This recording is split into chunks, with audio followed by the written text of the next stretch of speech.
Buongiorno dal Palacadene dove siamo oggi al raduno delle ragazze, delle giovani promesse siciliane con Mara Buzzanca. Ciao coach. Buongiorno a tutti, buongiorno. Intanto cosa stai vedendo in questa esperienza come RTT? Come sta andando?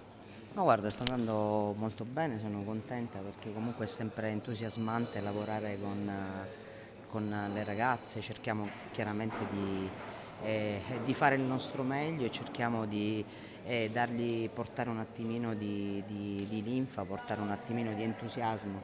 Dopo 2 anni di Covid non è sicuramente semplice riuscire a creare di nuovo l'entusiasmo che ci poteva essere prima. Però noi ci stiamo provando, ci stiamo provando cercando con queste ragazze quantomeno, visto e considerato che non ci sarà il trofeo delle regioni causa Covid, cercheremo di fare il trofeo Sicilia Est, orientale ovest. e Sicilia occidentale. Questo molto probabilmente si svolgerà il giorno 22 e vediamo se il Palacatanecua ci ospiterà e quindi sarà credo la conclusione di questo anno di monitoraggio e questo anno di lavoro tra virgolette per quello che si è potuto fare e credo che sia la giusta chiusura. Ma anche per dare diciamo, un senso al lavoro di queste ragazze che possono aspirare, non dico ad andare avanti, che ne so, nazionale o altro, ma anche semplicemente avere spazio nei club, no? E Immagino. infatti hai detto proprio il tuo concetto è chiarissimo ed è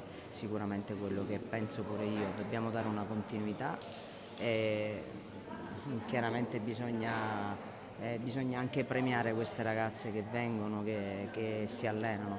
Mi dispiace solamente che quest'anno non abbiamo potuto completare tutto l'iter perché non è stato, come dicevo, non è stato semplice. Tutti sappiamo quali sono i problemi, però dico, ci proviamo, ogni Esatto. anno ci proviamo. Quest'anno con l'Alma è andata, direi, molto bene. Sei soddisfatta di come è andato Sì, campionato? dai, sì, Semifinalista in dai.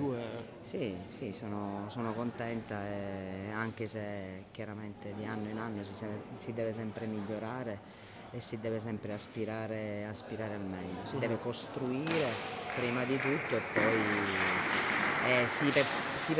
si può pensare alla vittoria. Ecco. Magari senza troppe interruzioni per le varie pandemie e cose del genere, che penso Questo che vi ha penalizzato sicuramente. tantissimo sia l'anno scorso che Ma quest'anno, assolutamente, gli ma quello rinvii. penso che abbia massacrato un po' tutti a livello sportivo, anche non. Penso che sia stato un danno veramente mondiale, quindi che dire. Giustamente. Grazie mille Mara, in bocca al lupo per Grazie a te, la fine di questa esperienza, di grazie a te, quest'anno. Ciao grazie a ciao, te. grazie.